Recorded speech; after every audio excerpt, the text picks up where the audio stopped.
تحياتي للجميع. في هاي الحلقة راح أحاول أساعد الأشخاص اللي حابين يبدأوا هواية النجارة، لكن ممكن يكونوا مترددين بسبب التكاليف العالية للعدد أو بسبب قلة الخبرة من وين وكيف تكون البداية. ما في داعي للقلق، الموضوع بسيط. حضر مبلغ 50,000 دولار وتعال أدلك على الطريق.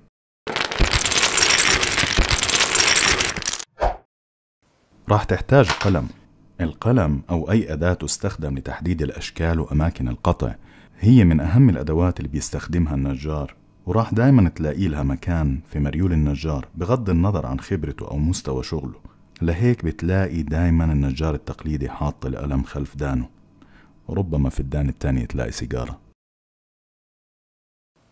الزاوية، وتحديدا زاوية 90، هي أساس كل شيء ممكن تتخيله في نجارة، من خزاين لصناديق لكراسي أو حتى طاولات.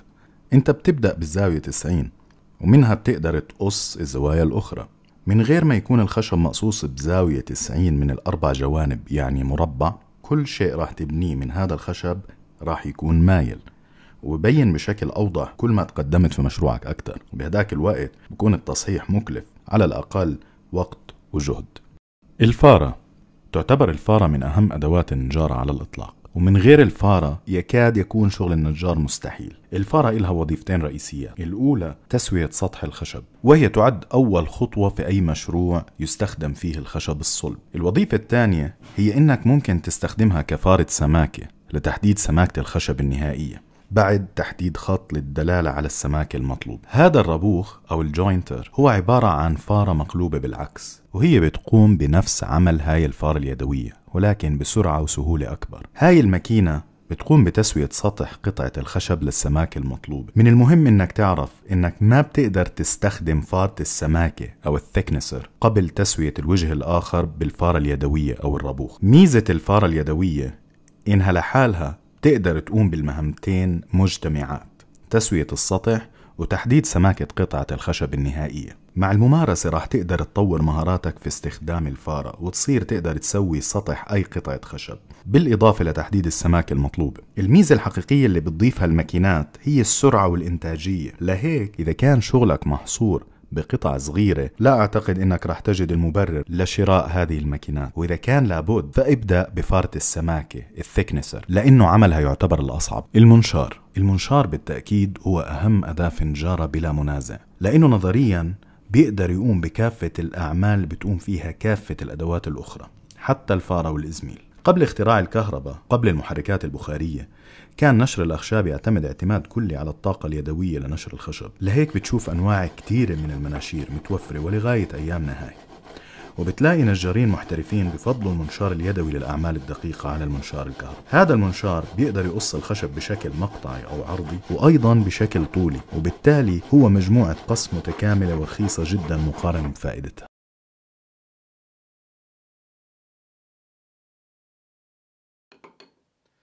الإزميل من الأدوات الأساسية اللي لا يمكن الاستغناء عنها في المنجرة، لأنه الإزميل هو الأداة الأفضل لحفر الأخاديد والتعشيق. الأداة البديلة عن الإزميل ممكن تكون الراوتر في أغلب الأحيان، لكن الشغل بالإزميل له متعة خاصة، وخصوصا عند الانتهاء من حفر الجزء المطلوب بإتقان. آخر أداة نجارة أساسية من وجهة نظري هي الدريل اليدوي أو البريس. ميزة الدريل اليدوي إنه بيتسع لريشة حجمها كبير، وبيقدر يحفر بعمق يصعب على ريشة الدريل العادي الوصول إله، كما إنه بيعطيك تحكم في الحفر بشكل كبير بسبب بطء حركة دورانه. ومع وجود الدريل الكهرباء، إلا إنه الدريل اليدوي ما زال مستخدم لغاية اليوم من قبل نجارين محترفين، وهو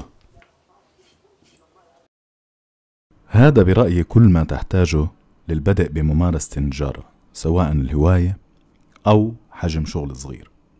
وتذكر إنه قبل 100 سنة تقريبا ما كان في كهرباء متوفرة لجميع الناس، ومع هيك كانت النجارة بتنتج قطع فنية جميلة لم تعد تنتج في هذه الأيام، بالرغم من تطور أدوات النجارة بشكل كبير. لو أنت حابب تبدأ تمارس النجارة من غير تكاليف كبيرة، تقدر تبلش بهاي البداية البسيطة بعددها لكنها كبيرة بإمكانياتها، وبعد ما تتطور وتزيد مهاراتك تقدر تنتقل لمستوى أعلى من الأدوات، سواء من ناحية الميزانية أو الطاقة الإنتاجية. لأعطيك مثال عن شو ممكن شوية أدوات بسيطة تنتج إذا كان عندك إصرار حقيقي إنك تصنع شيء. هذا الكرسي الهزاز بنيته أنا قبل 12 سنة على غرار كرسي سامي معلوف المشهور. بهداك الوقت كان عندي منشار طاولة ماركة بوش فقط، وكان عندي فارة يدوية، وكان عندي الثكنسر اللي لا زالوا للآن عندي. وبهداك الوقت كان المحتوى اللي ممكن تتعلم منه على اليوتيوب جدا قليل، وما بيغطي معظم أشياء اللي بتتعلق بنجارة أو مهنة نجارة. لكن إذا كان عندك شغف بالمهنة، بالخمس أدوات اللي أنا حكيت لك عنهم راح تعمل كتير وأكتر مما أنت بتتصور.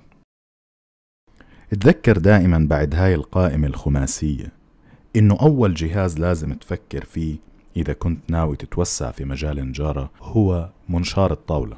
منشار الطاولة يعتبر ملك الورشة بلا منازع، وأهم آلة فيها. لهيك خلي استثمارك موجه لمنشار الطاولة، لأنه راح يدهشك بكم المهام اللي بقوم فيها وبإتقان وبدقة عالية. بالنهاية بشكركم لمتابعتكم، وإذا كان عندكم أي أسئلة تفضلوا شاركوني فيها في خانة التعليقات، وإلى لقاء قريب إن شاء الله، وكل عام وأنتم بخير.